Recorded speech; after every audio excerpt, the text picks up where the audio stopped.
the Liberals that there is wording in the preamble. I couldn't find that myself, but I think, you know, these are parts of the comments that we should hear at committee, and I hope that we can resolve this to allay those fears. Thank you. The honourable member for South Okanagan West Kootenay will have 3 minutes after when the House resumes after question period. Statements by members. Déclaration des députés. Honorable député de Saanich Gulf Islands. Thank you, Mr. Speaker. In his last letter to Canadians, read into this record by the honourable member for Ajax, Arnold Chan left us with these words: "Climate change is undeniably the focus of attention today, as it should be. The recent flooding in Texas, hurricanes in the Caribbean and Florida, violent monsoon rains in Bangladesh and northern India, and closer to home, the BC wildfires, all point to an increasingly unpredictable and potentially destructive pattern of changes." He went on, "Climate change is not just about storms, flooding and heat. It is also about crop failure, food shortage, water scarcity, mass displacement of people.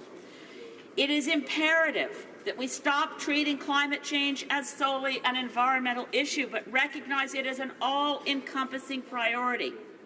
Mr. Speaker, we are in a time of climate emergency." Thank you. The honourable member for King Vaughan. Mr. Speaker, I rise today to recognize Canada's vibrant multicultural mosaic. My riding of King Vaughan is a shining example of Canada's diversity, where people from all around the world live together in harmony and prosperity, celebrating our different cultures and traditions. Recently, I had the opportunity to attend an Eid al-Adha celebration of the sacrifice, which provides Muslims an opportunity to reaffirm their faith and gather together as a community. Other celebrations held in my riding are Navratri, a festival thanking the Durga goddess, who is the personification of female strength and the dispenser of justice, and Rosh Hashanah, the Jewish New Year. J'invite maintenant à tout le monde. I'd now like to invite all members of this House to join me in wishing Eid Mubarak, Happy Navratri. All Canadians, thank you and merci. Honourable member, the Honourable Member for Portneuf-Jacques-Cartier. Thank you, Mr. Speaker. This is the first week of our fall session. You were all in your respective ridings, and I'm sure that you're now ready to get back to work here in the House of Commons. Our role as members is, among other things, to showcase our ridings, its residents, its attractions, and products. Did you know that the city of Neuville was recognized as a granary of Nouvelle-France? Producers carried on the tradition of growing a unique, distinct product, Neuville's famous corn. The Neuville Association of Corn Producers obtained a protected geographical indication issued by the Quebec Department of Agriculture, which shows and confirms the uniqueness of this corn. Colleagues, come and pick up some Neuville corn after question period. It's freshly picked and comes directly from Neuville, and it's with great pride that I share with you this delicious product, which is exclusive to Portneuf-Jacques-Cartier. The Honourable Member for Brossard-Saint-Lambert. Mr. Speaker, Ismaili Civic 150 is an initiative undertaken by the Ismaili community in Canada to offer 1 million offers of volunteer service across the country in order to improve the quality of life of all citizens. Ismaili Civic 150 commemorates Canada's 150th anniversary, the 375th anniversary of Montreal, and the Diamond Jubilee of their spiritual leader, His Highness the Aga Khan. Some 100,000 Ismailis have lived in Canada since the mid-60s, including almost 3,000 in Brossard. Ismailis are well known for their belief in the principles of volunteer work and in support for humanitarian causes. This initiative reiterates the ethics behind volunteer service and its commitment to improving quality of life in countries where this community resides. I reiterate my congratulations to the Shia Ismaili of Canada's group for this admirable initiative. The Honourable Member for Trois-Rivières. Thank you, Mr. Speaker. I'd like to take this opportunity, my first statement, to highlight two examples of success behind the vitality of Trois-Rivières. The first, an economic one, leads me to congratulate Mr. Di Bartolo, who significantly contributed to the development of the aeronautical sector in Trois-Rivières. Premier Aviation, now is held by AAR, has just concluded a major agreement with Air Canada, which will ensure that jobs stay in Trois-Rivières, but that also that good quality jobs will be created there. The second, a political one this time, gives me a chance to salute the dozens of men and women who rise to the challenge of democracy and who run municipally. Know that your involvement contributes significantly to combating cynicism surrounding politics, and rest assured that I will be very pleased to collaborate with all of you chosen by the people of Trois-Rivières. Thank you to everyone who's helped to contribute to the social, economic, and cultural development of our community. Together, when we work together, anything is possible. The Honourable Member for Ottawa-Vanier. Mr. Speaker, as a proud Franco-Ontarian, I want to remind you all that Monday, September 25th, is Franco-Ontarian Day. French-speaking Ontario has a rich 400-year-old history dating back to the time when Samuel de Champlain explored and mapped out parts of Ontario, navigating the Ottawa River and arriving by boat to the current site of Ottawa in 1613. And in fact, this area has one of the oldest colonies, French-speaking colonies, in Lower Town in Ottawa. I'm very happy to see how French is flourishing in Ottawa in all parts of the province. We're far from disappearing. So I'd like to invite you to participate in the activities and events that will take place over the weekend and next Monday, including the celebration at Lansdowne Park. Happy Franco-Ontarian Day. Honourable Member for Edmonton Riverbend. I'm standing in the House today to continue to bring attention to the ongoing violence in Myanmar and the plight of the Rohingya. We have seen before where this road ends when the international community does not speak up. More than enough damage has already been done. Within our own communities, we have a responsibility to push out discrimination and speak up for our neighbours without a voice. But that responsibility extends to our role as citizens around the world as well. There is good reason why this criticism on the silence of the bystander has become such a broadly shared adage. And action on the part of Myanmar's government has allowed this situation to deteriorate. As such, it is the international community's responsibility to maintain pressure until they step in and stop the violence. I, along with many of my colleagues and many of my friends back home in Edmonton, will continue to do the same for the Rohingya as we condemn the killing of innocent people.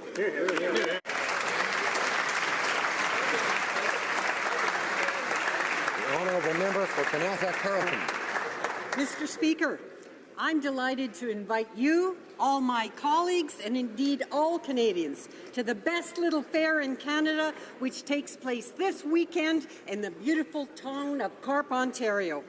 The Carp Fair, now in its 154th year, celebrates agricultural excellence and is a great source of local pride in our community. There will be livestock exhibits, carnival rides and games, terrific live music, and a fantastic opportunity to sample the delicious food produced right here by local farms and vendors. I recommend the Huntley Burger.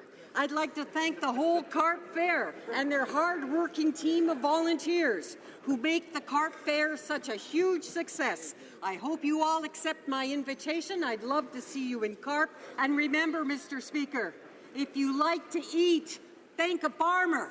And you can do it this weekend in Carp. Thank you. The member for Kitchener South Hespeler. Sunday is Police and Peace Officers National Memorial Day. Signing at the 11 a.m. memorial service on Parliament Hill, as they have for many years, will be the 57 men of the Waterloo Regional Police Male Choir. The Waterloo Regional Police Male Choir has been entertaining people in Canada, US, and Europe for 44 years. They are truly ambassadors of the Waterloo Regional Police. They have helped to raise over $1 million for those in need. I wish to particularly recognize the service of the choir's Sergeant-at-Arms, John Van Osh, of Waterloo, who has been singing with the choir for 35 years, and Rich Mader of Kitchener, who has been singing in the choir for 23 years. Their participation is proudly supported and enabled by Sally Van Osh and Sharon Mader. I thank all of them for their participation. Thank you, Mr. Speaker. Honourable Member for Barrie, Springwater, Earl Madonna. Thank you, Mr. Speaker. I rise today to recognize the achievements of an incredible young man from the riding of Barrie, Springwater, Oro-Medonte. Zach Hoffer, 13 years of age, was passionate about youth mental health, but realized there was a lack of programs in our region that actually provided these services. Suicide is the second leading cause of death for Canadians between the ages of 10 and 24. Yet many of our young people are left without the support that they need. So Zach took it upon himself to raise awareness and funds through his initiative, Zach Makes Tracks for Youth Mental Health. Beginning August 13th, Zach walked, ran, and biked 410 kilometers from Barrie to Ottawa, finishing his triumphant journey right here on the steps of Parliament Hill on September 10th. Through the generous support of donors from across Ontario and especially in Barrie, Zach Makes Tracks raised over $70,000 for the new Youth Mental Health Centre at the Royal Victoria Health Centre in Barrie. Thank you, Zach, for inspiring Canadians, young and old, to take action. We can't wait to see what you do next.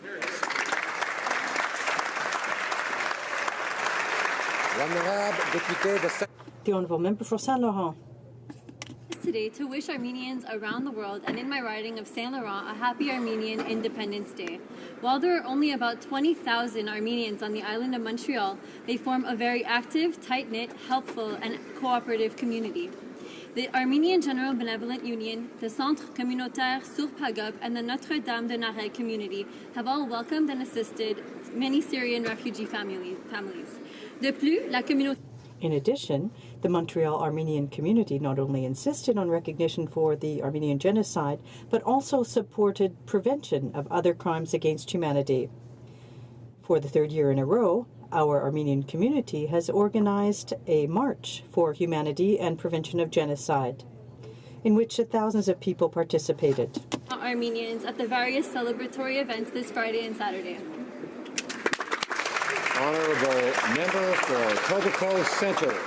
Mr. Speaker, today is the International Day of Peace. This year's theme is Together for Peace, Respect, Safety, and Dignity for All. Will the Rohingya fleeing ethnic cleansing at the hands of the Myanmar regime, whose state councillor is a Nobel Peace Prize laureate, join us in celebrating? The irony. After the horrors of the 20th century, it's over 100 million killed in world wars, genocides, the Holocaust, the Holodomor. Annually, we pledge never again. Yet in the 21st century, we've had the genocide of Darfurians, Yazidis, and now we stand by watching the Rohingya crime against humanity. Canada has brought together people of every race, religion, and culture. It's our multicultural Canada, a peaceful global village prototype. We've shown international leadership in peace, our Peacetonian legacy, the Ottawa Treaty, the responsibility to protect doctrine. On this day of peace, let us not just pledge peace, let's build the institutions that will create a global culture of peace. Right on.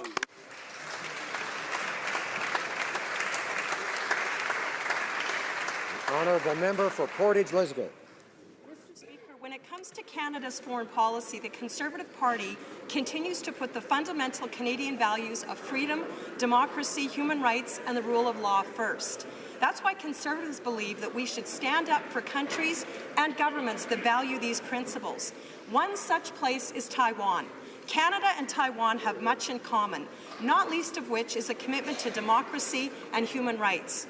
Something the Liberal government could do to show support for Taiwan is to make an effort to sign a foreign investment and protection agreement with them, as well as to promote Taiwan's participation in international forums like the WHO and the UN General Assembly.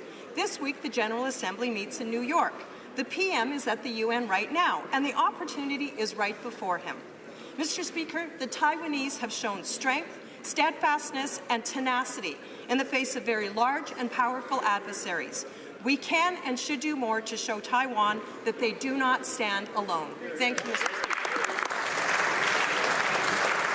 The Honourable Member for Vaughan Woodbridge. Monsieur le Président, Mr. Speaker, today marks a new and progressive chapter in trade relations between the European Union and Canada.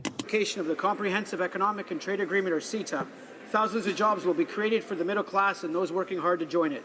CETA would benefit Canadian consumers and businesses, especially small and medium-sized businesses, such as Newmarch Trading Inc. or JK Overwheel in my riding of Vaughan Woodbridge.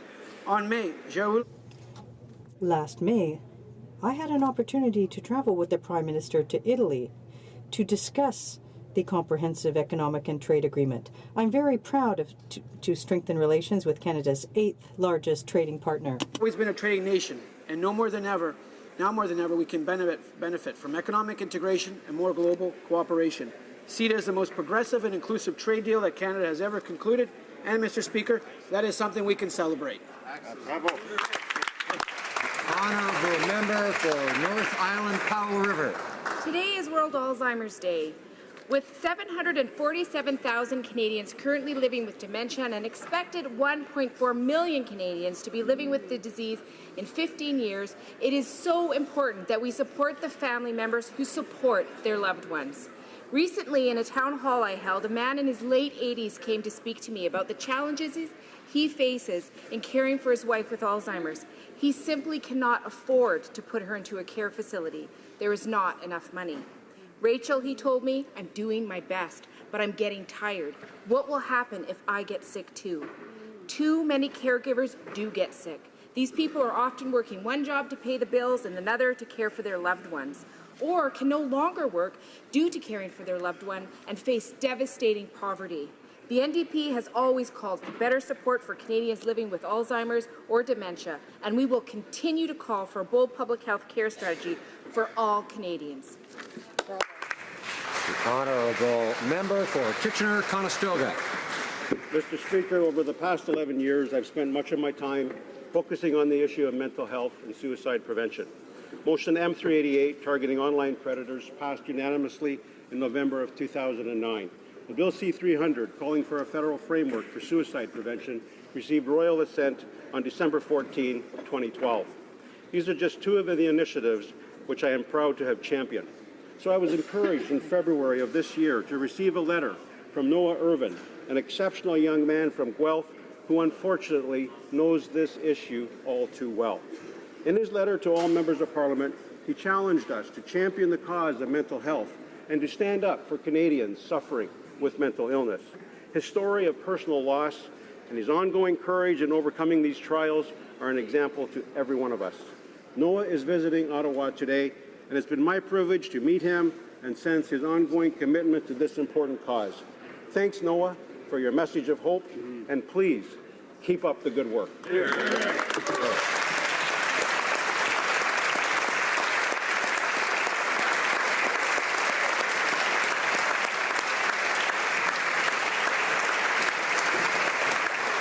Honourable Member for Spadina-Fort York.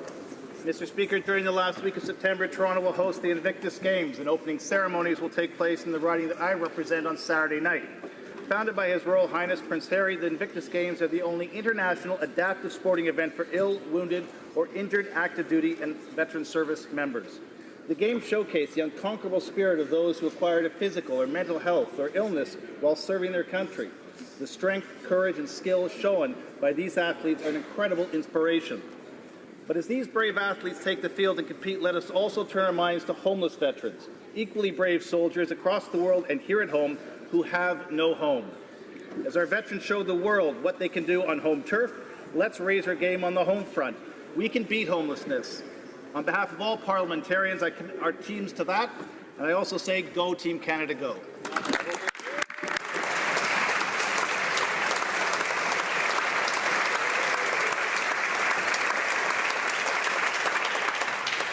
Questions orales, oral questions. L'honorable député. The Honourable Member for Richmond, Athabasca. Mr. Speaker, the government's unfair and poorly thought out tax reform will have a considerable impact on our economy. It will destroy middle-class jobs, and small businesses will be forced to lower their contributions to the community. What does that mean? That means fewer donations to community organizations, fewer donations to health organizations and people in need. Mr. Speaker, this Liberal government doesn't realize that they're directly attacking honest middle-class workers who are creating jobs all across Canada. The Honourable Minister of Finance. Mr. Speaker, we currently have a system that encourages the wealthiest Canadians to have corporations so that they can have a tax rate that is lower than that of the middle class. We want to have a fairer system. So we will find a way to ensure that small and medium-sized businesses can invest in their business, but at the same time, we want to have a system that's fair. The Honourable Member for Richmond-Athabasca. Mr. Speaker, here's the reality. 86% of business owners are against the Liberals' tax reform. Yesterday, I told you about Joseph. Following that, Pierre, Virginie, Gabrielle, Natalie, and many others contacted me because they are concerned and they were never consulted. This is just another Liberal shell game so that they can take more money from ordinary people's pockets and pay down their astronomical deficits. Mr. Speaker, it's not by taxing more that you create jobs. When will this Liberal government finally get it and drop this unfair reform? The Honourable Minister of Finance. Mr. Speaker, as I've said, our system currently encourages the wealthiest Canadians to have private corporations so that they have a lower tax rate than the middle class. We currently have a system where small and medium-sized businesses have the lowest tax rate out of G7 countries. That is very important. Now, we want to continue having a low tax rate, and at the same time, we want to have a system that's fair with a low tax rate. For Carleton. A Canadian Federation of Independent Business survey found this week that 88% of local businesses say this new Liberal tax increase will make it harder to create jobs and grow. That means thousands of young people and new Canadians won't get that first job, and many more might be laid off. Instead of taxing away the jobs of hardworking Canadians, why doesn't this finance minister get his own spending under control?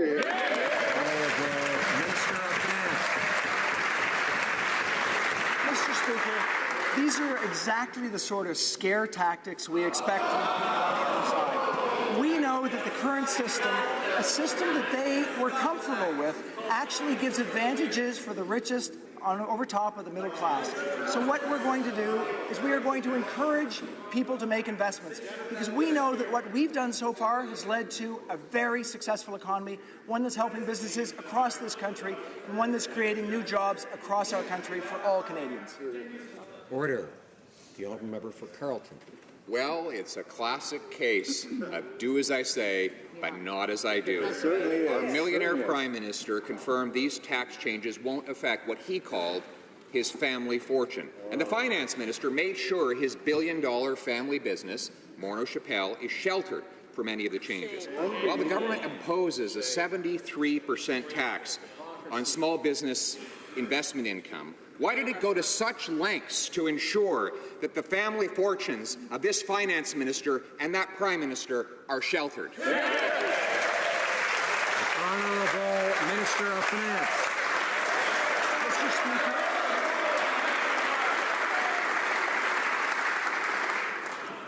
Mr. Speaker, the member opposite is deliberately misleading Canadians. What he's saying is simply not true. Canada. Order. I have to ask the Honourable Minister of Finance to withdraw the suggestion that someone was deliberately misleading Canadians. That's not appropriate in the House of Commons. I would ask him now to withdraw the comment. Mr. Speaker, I withdraw my comment. What I want to say is that the member opposite is wrong, and he knows he's wrong. What he's doing is paying attention to the wrong numbers. We have the lowest tax rate among G7 countries for small and medium-sized enterprises. We know that our economy is growing very well, and it's because of the kinds of things that we're doing to help the middle class. We're going to continue with our successful program to ensure that our economy grows and our system is fair. The honourable member for Carleton. The minister says that I'm wrong to suggest that his billion-dollar family business, Morneau Chappelle, will be sheltered from these changes. Can he please list the changes that will apply to Morneau Chappelle. Honourable Minister of Finance. Mr. Speaker, I'm very happy to talk about what we're trying to achieve. We're trying to make sure that we don't have a system that encourages the richest.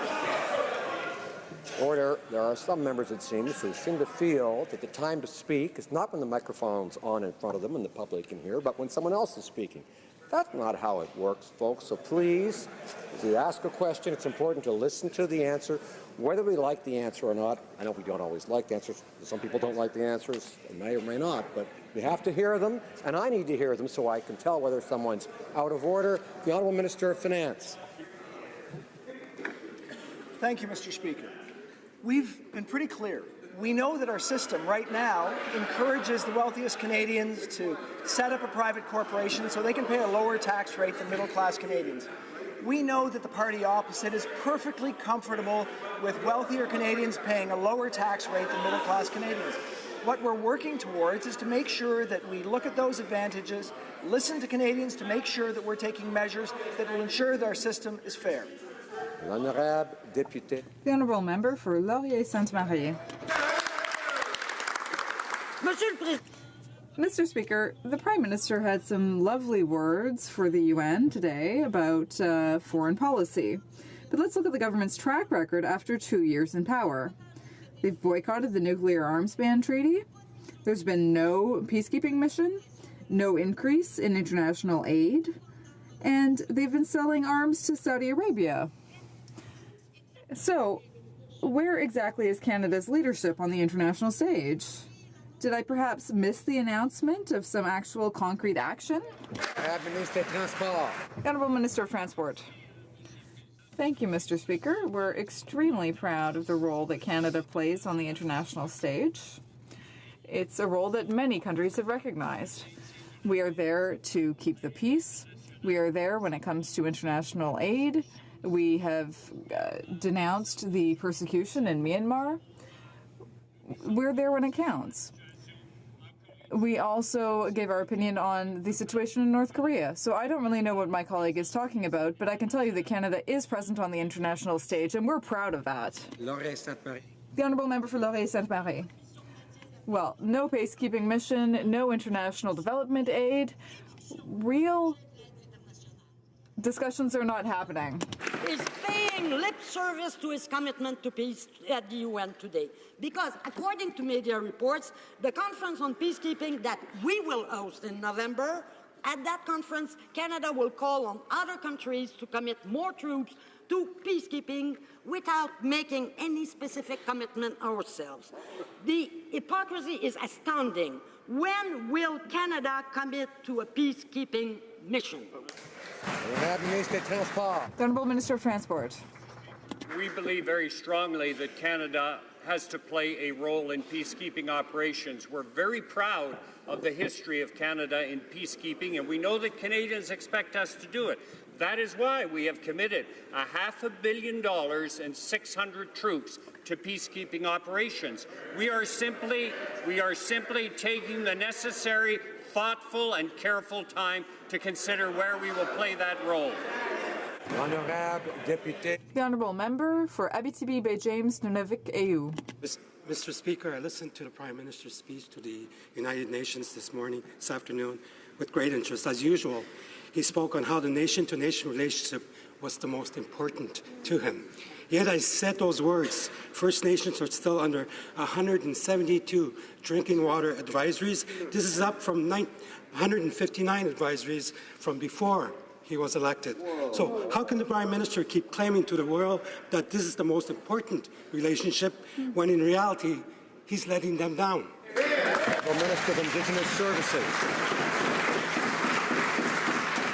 Mr. Speaker, I thank the member opposite for his important question, and as he knows, we are determined to address the very serious socioeconomic gaps that exist and to make sure that we deal with issues like access to clean drinking water. We're very pleased that the Prime Minister spoke with such determination about that today. We know that we have already lifted more than 24 long-term drinking water advisories. By doubling the ability to respond to these issues, I will work with the new Department of Indigenous Services, and we will end long-term drinking water advisories in this country.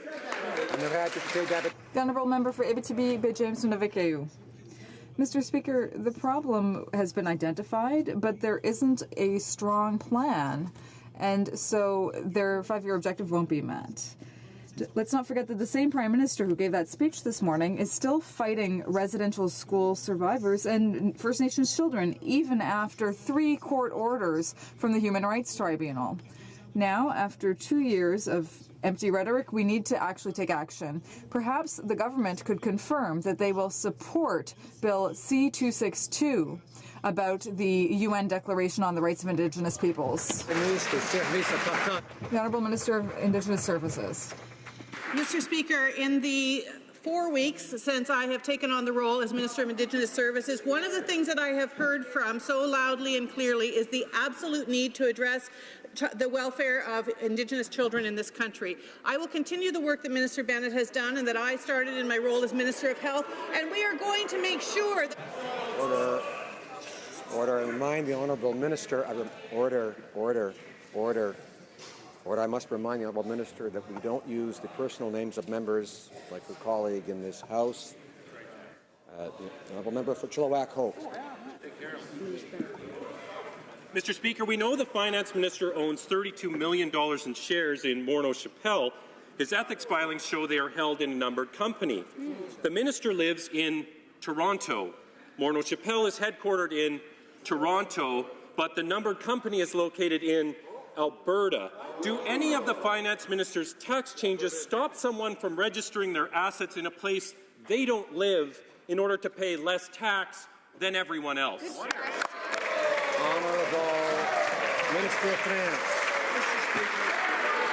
We do know that our tax system, it does encourage people, wealthy Canadians, to incorporate so they pay a lower rate of tax than middle-class Canadians. We've identified that this is an important thing for us to look at to make sure that our system's fair.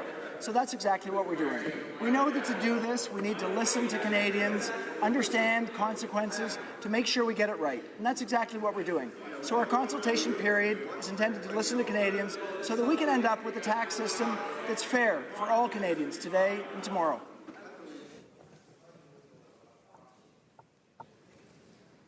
The Honourable Member for Chilliwack HoC. Well, Mr. Speaker, Morneau Chappelle is located in Ontario, and the Finance Minister lives in Ontario, but his numbered company, which held his $32 million in Morneau Chappelle's shares, was located in Alberta. Mr. Speaker, is there anything in the Finance Minister's tax plan that would prevent a resident of Ontario from registering a corporation in another province for the purpose of sheltering a family fortune from higher taxes? Honourable Minister of Finance. Mr. Speaker, again, I want to make sure that we're very clear on our objectives. We want to make sure that we do have a system that's fair to all Canadians. We know that right now there are incentives that encourage wealthy Canadians to incorporate, to have a lower rate of tax than other Canadians. That's something that we need to deal with. To do that, we need to make sure that we get it right. We've been consulting with experts for a year. We're listening to Canadians to make sure that we end up with a tax system that's fair.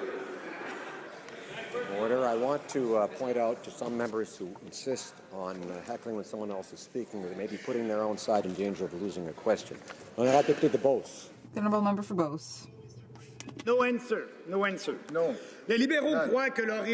The Liberals think that their tax penalty system will only hurt a few business owners in Canada, but that's wrong.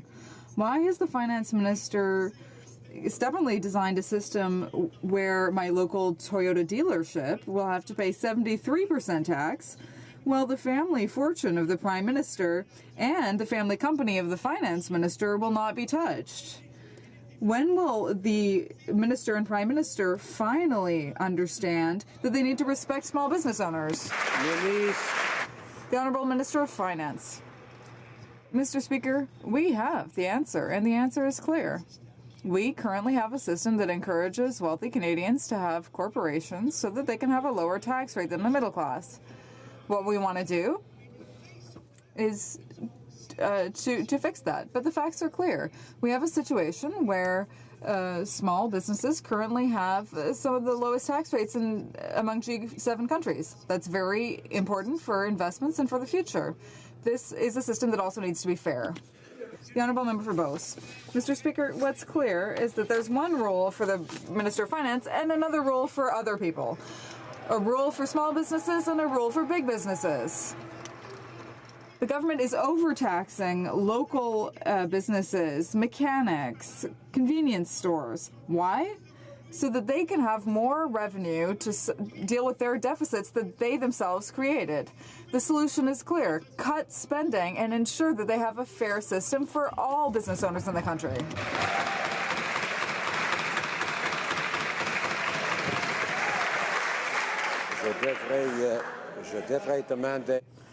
I would ask the Honourable Member for Bellechasse-les-Etchemins-Lévis not to bang on his desk. It's not appropriate behavior for the House, and so I hope he won't do that in the future. The Honourable Minister of Finance. Mr. Speaker, as I've said several times, we think that it's very important to make investments. That was our decision, to make investments in our country. We started by investing in the middle class. We will continue with investments in infrastructure. And now it's clear we have the highest growth rate in 10 years. We have almost 400,000 new jobs over the last year.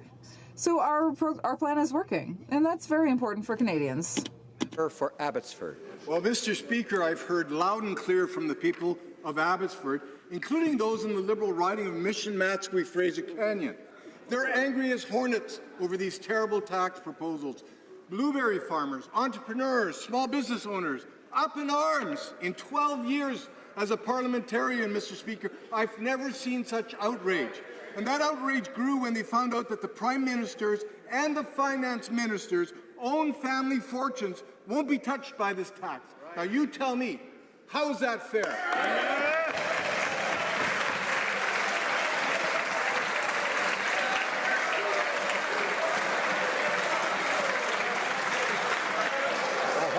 I hope my honourable friend hasn't started asking me questions. The Honourable Minister of Finance. Mr. Speaker, we know that Canadians want to have a tax system that's fair. We know they want the rules to apply to everyone. That's why we're putting forth rules that will ensure that the richest among us don't have an incentive to lower their tax rate through a private corporation, paying a lower rate of tax than middle-class Canadians. So we're looking towards putting in place a system that will ensure the system is fair for all Canadians. That's why we're listening to Canadians' points of view from across the country. That's important. But what we are going to do is move forward to make sure that our system creates incentives and is fair for all Canadians. Honourable Member for Yorkton Melbourne. Mr. Speaker, Tyler and Jody from Esterhazy, Saskatchewan started their own small business 15 years ago at the age of 26. Wow. He told me at 41 years old now, we are just now starting to put money away. Our life savings is our company. He cannot imagine why the minister would attack his business and his retirement savings with a 73% tax while protecting the family fortune of the Prime Minister and the minister's personal owned family business. How is this fair? Honourable Minister of Finance. Mr. Speaker, we're looking towards making sure our system's fair. We're looking towards making sure that we don't encourage wealthy Canadians to set up a private corporation so they can pay a lower rate of tax than middle-class Canadians. We don't want people to be spreading misinformation. The facts are clear. Our low small business tax rate is important. We believe that should be continued. That will allow small businesses across this country to invest in their business, to grow the economy. We are going to continue that to make sure that that works, while also ensuring that this generation and the next generation has a tax system that's fair. The Honourable Member for Skeena Bulkley Valley. Thank you, Mr. Speaker. Well, it's now clear to everyone watching that the Liberals have totally screwed up their small business tax plan. And you know how we know this, Speaker, is because even Liberal MPs are admitting that Liberals have totally screwed up their small business tax plan. So why won't the Finance Finance Minister take up the proposal from New Democrats and from small business owners to expand the review to include all big businesses and to extend the consultation so that everybody is heard. So let's watch all the Finance Minister get up and try to defend his botched plan, or maybe he'll finally tell Canadians why he's so gosh darn determined to protect his wealthy and well-connected friends. Honourable Minister of Finance. Mr. Speaker, ensuring that the wealthy pay their fair share and that the middle class have a fair tax rate is something we've been on for the last 2 years. We've lowered taxes in the middle class, raised them on the 1%. We've introduced the Canada Child Benefit. We put $1 billion in the Canada Revenue Agency. Now we're looking towards closing tax advantages for wealthy Canadians. So my question to the member opposite is, why has his party not supported any of these measures that are helping the middle class? Why is his party sitting on the sidelines as we're making a real difference for Canadians today and tomorrow? The honourable member for Rosemont-Petite-Patrie. Ignore the biggest abuse in our tax system and call that fairness. Exactly. Mr. Speaker, have you ever seen an iceberg? It's very impressive, but it's also very deceptive. And that's exactly like the Liberals' tax reforms. If the Finance Minister was serious, he would keep his promise to close the tax loophole for CEOs, which cost $750 million, and target tax havens that cost us billions. So is this tax reform decoy just a way for the Liberals to show off while actually protecting their Bay Street buddies? The Honourable Minister of National Revenue. Mr. Speaker, Canadians expect a tax system that is fair. That's what we promised during the election campaign, and that's what we're doing. In the last 2 budgets, we invested over $1 billion, Mr. Speaker, to fight against tax avoidance and tax evasion. These investments are bearing fruit, Mr. Speaker. $13 billion was recuperated last year. 335 cases were transferred to the Criminal Investigations Department, and there were 332 searches carried out, and 37 convictions, and $10 million in fines, and $44 million in penalties. The Honourable Member for Mégantic-L'Érable. $10 billion of deficits, and now that's almost doubled, Mr. Speaker. Let's think about that, too. Now, the Compton family has a family farm on PEI, and they have for the last 100 years. 3 generations have invested everything they had in that farm. Now the Finance Minister wants to reach into their pockets to pay for his enormous deficits. He's threatening their ability to pass on the farm to the next generation. Why has the Finance Minister designed this system where the Compton family will pay 73% tax, while the family fortune of the Prime Minister and the Finance Minister are not touched? How is that fair? The Honourable Minister of Finance. Mr. Speaker, it's very important to have a fair system. We want to continue with our plan where there is no incentive for wealthy Canadians to have a corporation so that they can have a lower tax rate. At the same time, small and medium-sized businesses have a very low tax rate, which is very important. But our investments in the economy are very important. They work for farmers and all Canadians, because now we have the highest growth rate that we've had in a decade, and that's very important for small businesses and farmers and all Canadians. Member for Foothills. Mr. Speaker, Roy and Ross Newman are farmers in Alberta. They are hoping to pass on their family farm to their sons, who would be the 5th generation of Newmans working their land near High River. But they are very concerned about these Liberal tax changes. In fact, tax experts across the country agree these changes could wipe out the family farm. So why has the Finance Minister designed a system that protects his own family fortune, the family fortune of the Prime Minister, but could mean this generation of Newmans is the last on their family farm? Honourable Minister of Finance. Mr. Speaker, I know that farmers, I know that small business people, I know that Canadians across the country want to make sure that our tax system is fair, not only for them, but for their families. They want to make sure that it's not a system that encourages people to do tax planning, so they'll have a lower tax rate than middle-class Canadians. That's what we're working towards. Now, in the case of farmers, we know that we want to listen to make sure that our tax proposals, which are important to make the system fair, do not have unintended consequences. And that's why we're listening to farmers across this country. We know how important they are, we're going to listen to them, and we're going to get this right. Honourable member for Foothills. Mr. Speaker, I have not had one farmer or rancher call me in support of these tax changes. That's thousands. The Holstein family in my riding are farmers. They've been working the land for 4 generations. They budget tightly to ensure that their operation can stay afloat. But they are very concerned that the Liberals cannot manage their out-of-control spending, and they are coming for their farm to pay for it. So why would the Finance Minister design a system where the Holstein family has to pay 73% tax, whereas the family fortune of the Prime Minister and the Finance Minister are untouched? How is that fair?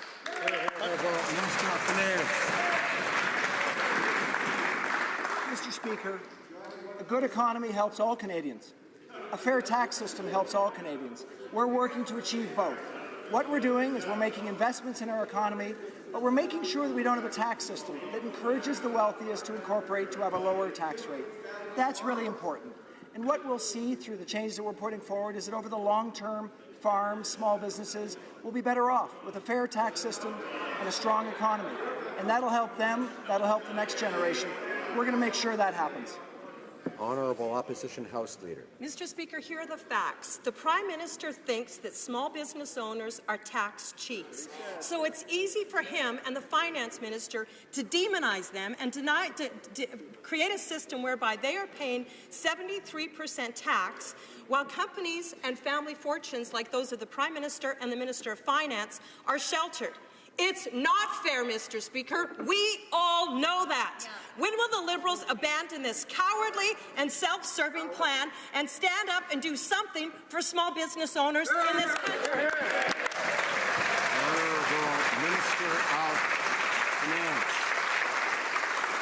Actually, Mr. Speaker, here are the facts. We now have a situation where people that are wealthy are encouraged to go with a incorporation in order to lower their tax rate. Order. I'm having trouble hearing the answer from the Honourable Minister of Finance. I need to hear the answer in case he breaks any rules, so I'm aware of that. So I'd ask members to try to restrain themselves and to hear the answer, whether they like it or not, because that's what we do here. Honourable Minister of Finance. Mr. Speaker, we believe it's important not to spread misinformation. We believe that what's really important is to make sure we observe what's going on right now. A system that encourages the wealthiest to incorporate to pay a low rate of tax. But what we have right now also is a system where small and medium-sized businesses pay the lowest rate of tax among G7 countries. That's important. We want to maintain that because we want to allow them to continue to invest in their businesses, in our economy. So we will go forward to make sure that's the case. And at the same time, we'll make sure that our tax system works for all Canadians. Honorable député de Jonquière. The honourable member for Jonquière. Mr. Speaker, the government promised to fully compensate dairy farmers. Several farmers in the Saguenay-Lac-Saint-Jean are hitting a brick wall because they haven't been able to access the compensation they're owed for lack of funds. Quite simply, the government's program is insufficient. After the diafiltered milk saga, the Liberals are once again chipping away at supply management. Will the government keep its word, protect supply management, and enhance the program? Dairy and cheese producers in Saguenay-Lac-Saint-Jean need this help. Minister of Agriculture. Merci, Mr. President, and I appreciate my honourable colleague. Thank you, Mr. Speaker. I can assure my honourable colleague that we will continue to fully support the supply management system. We're the party that fought to put supply management in place, and we're the government that's going to defend supply management. We put a $350 million program in place to make sure that farmers and processors were on the cutting edge. That's what we are doing for the dairy farmers, and that's what we will continue to do for the dairy farmers. Thank you, Mr. Speaker. Honourable member for Vancouver Kingsway. Mr. Speaker, 2016 saw more Canadians die from opioid overdoses than any year in history. Over 2,800 Canadians lost their lives in every corner of our nation. Despite this devastating death toll, this government refused to declare a national public health emergency and claimed it was making, quote, progress. But Health Canada just reported that 2017 is on track to see over 3,000 deaths, breaking records in Vancouver, British Columbia, and nationwide. Does the new minister call this progress? And if so, can she explain how when the death toll continues to mount? The Honourable Minister of Health. Speaker, I want to thank you for the question. We do recognise that we are in a national health crisis in Canada, and we are responding in a way that is comprehensive, collaborative, compassionate, and also evidence-based. Last week, I announced $7.5 million that will enhance the development of evidence-based practices that can be used by those dealing with this crisis on the ground. This builds on our investment from Budget 2017 and many actions to date. We will continue to bring forward evidence-based solutions to help turn the tide on this national public health crisis. Thank you, Mr. Speaker. Honourable Member for Oakville North Burlington. Mr. Speaker, the Leader of the Opposition has stated that he feels he should not be bound by the same ethical standards he demands of others in this House. He may have forgotten that his own party's changes to the Lobbying Act actually make him a designated public office holder. This might explain the confusion about the Leader of the Opposition hosting secret fundraisers. Shameful. Can the Minister Shameful. of Democratic Institutions tell this House what she is doing to pull the curtain on these types of fundraisers? Shameful. This doesn't sound like it's order.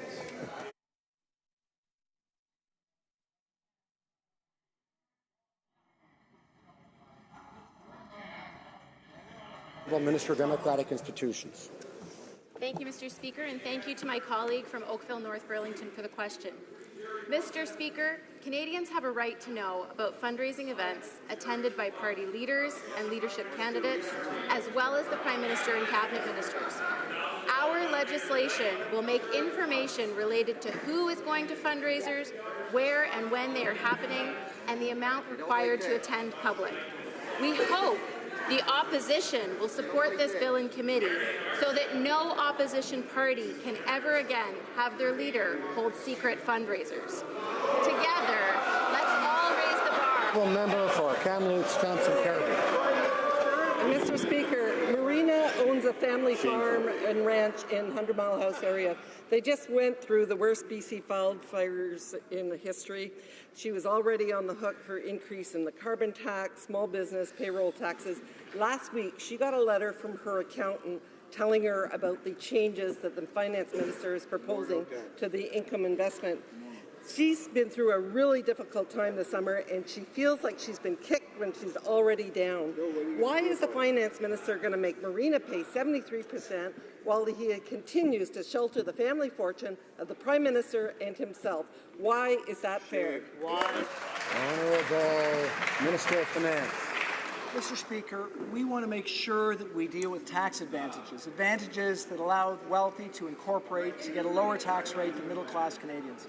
We also have been really clear that we want to retain the low tax rate for small and medium-sized businesses. That is an important incentive for them to invest to grow our economy. That will continue to be important going forward. So we know that for business owners like the one mentioned and business owners across this country, they will find themselves in a continuing situation where our strong economy will help them to invest to keep our economy going over the long term. Honourable Member for Cypress Hills Grasslands. Mr. Speaker, Quentin, a young farmer in my riding road, as I sit here in my combine working tonight, I had to stop to email you to voice my concern with the Liberal tax proposals.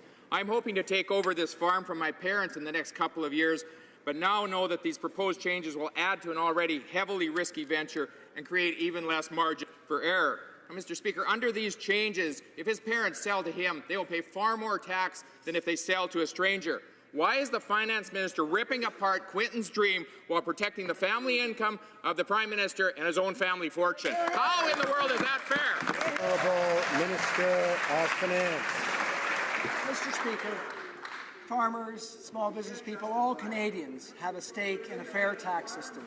We all want to know that we don't create incentives so that wealthy Canadians incorporate to pay a lower tax rate than middle-class Canadians. For farmers across the country, we know that their business is quite important to them and quite important to Canadians. We're going to listen to them to make sure that we get these changes right. We want to ensure that our system doesn't create injustices. It allows them to be successful and all Canadians to have opportunities in the future. Honourable Member for Provencher. Mr. Speaker, Susan Yakubowicz, one of my constituents, recently started up a small business that will help seniors remain in their communities after they retire. She started this new business after she got laid off from her 30-year career. She didn't see that as a loss. She saw it as an opportunity to start a small business, put her skills to use, and improve her community. But thanks to this new Liberal tax attack on small business, Susan is questioning her decision. Why has the finance minister designated a system that forces Susan to pay up to 73% tax while the family fortunes of the Prime Minister and the Minister of Finance, their family businesses will be sheltered? Honourable Minister of Finance. Mr. Speaker, we are trying to deal with a system that creates incentives for wealthy people to incorporate to pay a lower rate of tax than middle-class Canadians. We want to make sure that misinformation is not spread for people that want to start businesses. That's why we're going to repeat over and over again our continued goal of keeping low taxes on small and medium-sized enterprises. We've been clear, we're not going to change that. What we're going to do is make sure that they continue to have the opportunity to invest because that's so important for them and for our economy. Member for Barrie Innisfil. Mr. Speaker, yesterday I heard from Harvey, who researched the impact of the Liberal tax hikes on a small business and 5 employees in Barrie Innisfil. In part, this is what he told me. This is not a good thing. The Liberals are going to ruin us, all of us, including my employees and their families. Why is it that the finance minister has designed a system by which Harvey will pay 73% tax, while the family fortune of the Prime Minister and the family business of the finance minister won't be touched? Tell Harvey how that's fair. Honourable Minister of Finance. Mr. Speaker, for Harvey and all Canadians, what we want them to know is that a system that encourages the wealthy to incorporate, to have a lower tax rate, so they pay less taxes on a tax rate than the middle class, that's not a fair system. We know that for Harvey, the low tax rate that he can pay as a small business owner is really important. We know that we're not proposing to change that. We know that when Harvey takes money out of his business, we're not proposing to change that. So these are really important things for him to understand. It's very important for our economy, important for Harvey, and important for all Canadians. Honourable Member for Kootenay, Columbia. Mr. Speaker, when the Liberals changed the OAS and GIS programs for seniors last January, they promised, and I quote, "These provisions are not intended to place couples in a worse financial situation." However, in my riding of Kootenay, Columbia, the spirit of the policy is not being respected. In one case, a couple is being forced to file for voluntary separation after 60 years of marriage in order to receive the monthly benefit they need for assisted living care homes. This is clearly wrong. Will the minister ensure that the policy changes are not hurting seniors and that they get the respect and benefits they deserve? Honourable Minister of National Revenue. Mr. Speaker, the agency offers quality services to Canadians. That's my commitment. We try to provide benefits as quickly as possible. We know they're important to recipients, and we will redouble our efforts to make sure that all Canadians receive the benefits they're entitled to. CRA will continue to cooperate with Services Canada in order to deal with any potential interruptions to payments of the GIS. Thank you, Mr. Speaker. Mr. Speaker, the minister's response is unacceptable.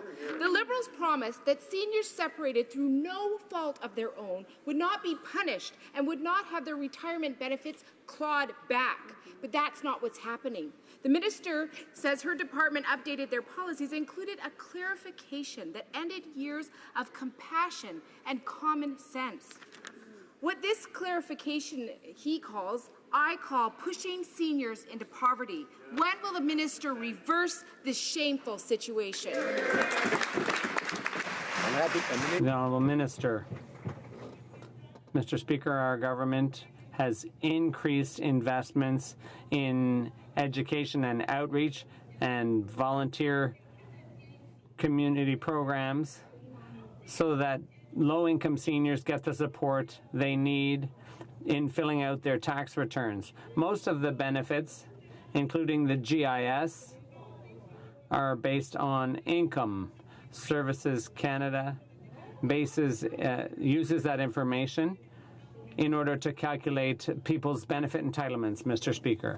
Mr. Speaker, Canada's energy is a world leader. Hundreds of thousands of jobs depend on it. It's the biggest private sector investor in the Canadian economy, but it's had the biggest 2-year decline in 70 years. Energy East will bring Western oil to Eastern refineries. It will add export markets to secure Canada's energy future, but it's at risk. The Liberals froze it, killed the panel, struck another with new rules. It's been 3 years. It's Liberal chaos and Liberal delays. Workers and their families need answers. Canada needs Energy East. When will the Liberals finally champion this crucial nation-building project? The Honourable Parliamentary Secretary to the Minister of Environment. Thank you, Mr. Speaker. We very much believe in a competitive and sustainable energy sector, and that good projects must go ahead with the full confidence of Canadians. That is why we have approved pipelines and energy infrastructure projects that create tens of thousands of jobs, while at the same time protecting our oceans, pricing carbon pollution, addressing greenhouse gas emissions, and working in partnership with Indigenous peoples. TransCanada's request is a business decision. The proponent develops its project application in a business environment where factors like the price of oil do change.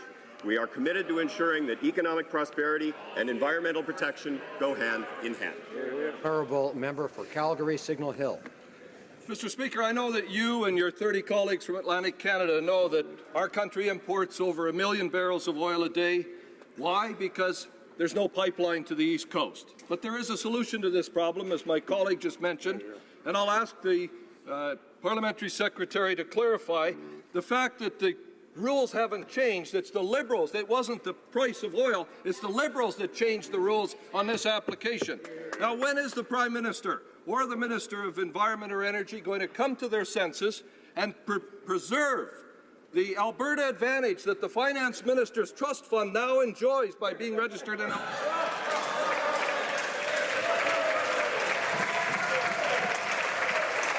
Honourable Parliamentary Secretary. Mr. Speaker, our government stands firmly behind the energy sector as a source of good middle-class jobs, and we recognize the importance of the competitiveness to this industry. The request by TransCanada for a 30-day pause in the assessment of the Energy project is ultimately a business decision.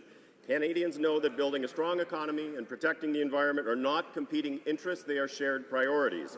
We are restoring public trust in our regulatory processes and environmental assessments, recognizing that this confidence is key to ensuring that good projects go ahead with the confidence of Canadians. Hear, hear. The Honourable Member for Beauport, Côte-de-Beaupré, Île d'Orléans, Charlevoix. The Liberals seem ready to do anything to prevent Energy East from going ahead. We've just learned that they had to suspend their assessment process for 30 days. This government is throwing the doors open to oil importers like Saudi Arabia and Venezuela, but keeps getting in the way of Canadian companies that would create jobs in Quebec and in the Atlantic provinces. Why is the Prime Minister so determined to make decisions that cost good jobs all across the country and hinder the distribution of wealth from west to east? Parliamentary Secretary. Mr. Speaker, as I've said a couple of times, our government stands strongly behind the energy sector in moving resources to market in a sustainable way. Under this government, we have approved a number of pipeline and infrastructure projects, but we've done so in a manner that will be environmentally sustainable. This government has achieved far more in 2 years than that government achieved in 12. The Honourable Order, the Member for Oakville. Mr. Speaker, mental health is an issue that affects all Canadians. People like Noah Irvine, a mental health advocate who tragically lost both his parents to mental health illness, are fighting to improve access to services. In my own riding of Oakville, I know that more can be done. Mr. Speaker, can the Minister of Health update the House on what the government is doing to improve mental health services and outcomes for Canadians? Great question. Honourable Minister. Thank you very much, Mr. Speaker. I'd like to thank my colleague from Oakville, and I'd also like to recognize the wonderful work that Noah Irving has done in this area, and I was honoured to meet with him today. All members of this House recognize the devastating impact that suicide has on their families, their friends, and their community. Last November, our government launched a federal framework on suicide prevention and announced investments to link distress lines across the country into one national suicide prevention line. And through Budget 2017, we're also investing $5 billion to increase access to mental health services. Thank you, Mr. Speaker. The Honourable Member for Charlebourg, Haute-Saint-Charles. Mr. Speaker, last week when the Conservative caucus was meeting in Lac-Saint-Jean, a number of people said that a lot of Canadians were against legalizing marijuana. They want to know why the Liberals are ignoring the concerns of police officers, the views of healthcare professionals, provincial governments that aren't ready. Can the Prime Minister explain why legalizing marijuana is his government's top priority? Honourable Minister of Public Safety. Mr. Speaker, this is an issue that's been debated extensively over the course of the last 2 years. The government benefited from a very professional panel review headed by former Minister Anne McClellan. Our legislation before the House largely reflects the recommendations of her task force. The objective is clear: to better keep marijuana out of the hands of our children and to better keep money, billions of dollars, out of the hands of organized crime. And the sooner we do that, the better. The honourable member for Salaberry-sur-Roi. Mr. Speaker, in response to a petition, it says the Catherine Spirit is stable, there's no risk of pollution nor any threat to the marine environment. On reviewing the call for tenders and the answer to my written question, a firm of experts explained that there are at least 30 tons of residual waste, including asbestos, PCBs, lead, and probably mercury, cadmium, and radioactive substances too. Would the minister responsible for the Coast Guard accept 30 tons of this stuff in his backyard? And does he think $20 million is enough to do the job of removing the Catherine Spirit? The Honourable Minister of Transport. Mr. Speaker, as promised, which is something the previous government never did, we decided to dismantle the Catherine Spirit. We put funding in place to contain the wreck, and we are now in the process of looking for a contractor to do the work, and we will, of course, take into account the whole environmental dimension of this dismantling. So we're a government that keeps its promises. Thank you. Mr. Speaker, next week, athletes from 17 countries will gather in Toronto to compete in the Invictus Games, an international sporting competition for ill and injured veterans and armed forces members. Canadian heroes will be competing in events such as the wheelchair basketball and swimming, which will be occurring in my riding of Scarborough Rouge Park at the Toronto Pan Am Sports Centre. Can the Minister of Veterans Affairs speak to the importance of these games and how all Canadians can get involved to show their support for Team Canada and for the brave men and women from around the world who will be competing in their uniforms? The Honourable Minister of Veterans Affairs. I thank the Honourable Member from Scarborough Rouge Park for the question and for championing the Invictus Games in Toronto. These games have already saved lives.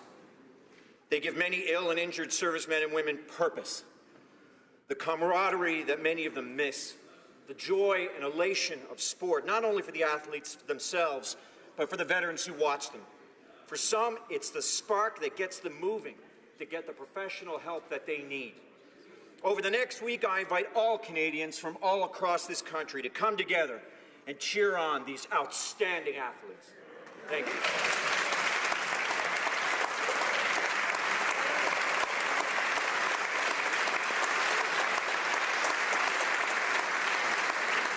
Honourable Member for Edmonton Riverbend. Mr. Speaker, this summer my office received over 1,000 emails and letters about the Finance Minister's statement calling them tax cheats and tax evaders. I stand with these entrepreneurs, risk-takers and hard-working Canadians. Right. The member for Edmonton Centre has apologized for the minister's attack on hard-working entrepreneurs, for the tone and language he used in rolling out these proposals. My question is simple. Will the Finance Minister do the same? The Honourable Minister of Finance. We will continue to fight to make sure that our tax system is fair. We'll continue to talk about tax advantages that encourage the wealthiest to incorporate so they have a lower tax rate than middle-class Canadians. That, we think, is important work. We know that we need to listen to Canadians to make sure we get these measures right, but we also know that over the long term, they will ensure that our system works so that people can make investments, so that the future generations can believe that they have an opportunity just like we do. The honourable member for Pierre Boucher, les Patriotes Verchères. Mr. Speaker, the authoritarian excesses continue. Yesterday, the government of Spain used a heavy police hand when Joseph Maria Jové, the Minister of Finance, Luis Salvador, Secretary General of Revenue, and 11 other senior officials, Catalan officials, were arrested.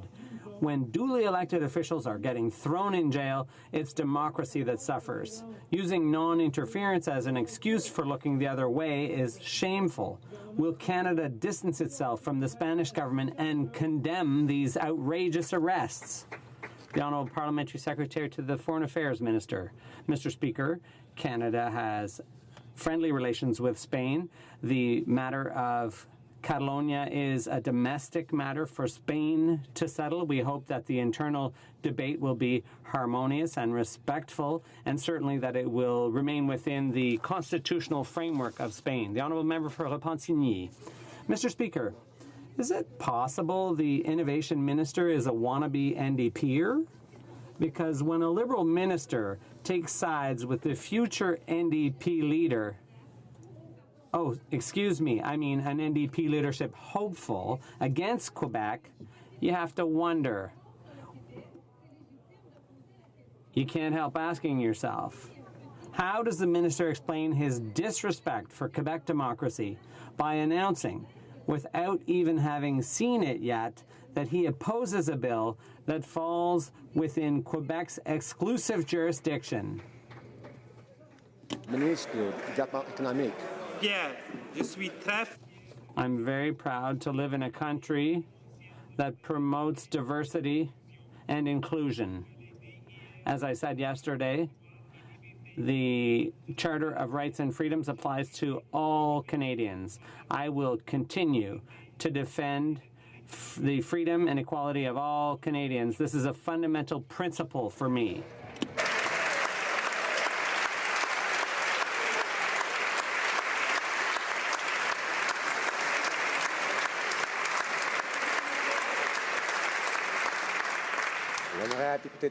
The Honourable Member for Joliette. Point of order. Thank you, Mr. Speaker. I believe if you seek it, you will find that there is unanimous consent for me to table the following motion, that this House respect democracy and reiterate the right of Quebec to debate and to legislate on any issue affecting its areas of jurisdiction.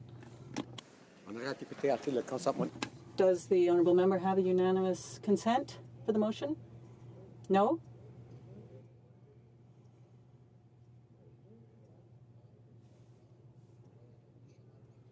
The House has heard the terms of the motion. Is it the pleasure of the House to adopt the motion? Adopted. And now we will have the usual weekly Thursday question. The Honourable House Leader of the Opposition. Maybe we should wait a moment, unless members would like to keep it down a little for a moment. But colleagues, assist me by saying shh. Order. The Honourable Opposition House Leader. Thank you very much, Mr. Speaker. Well, it's been a good week back. I'm looking forward to hearing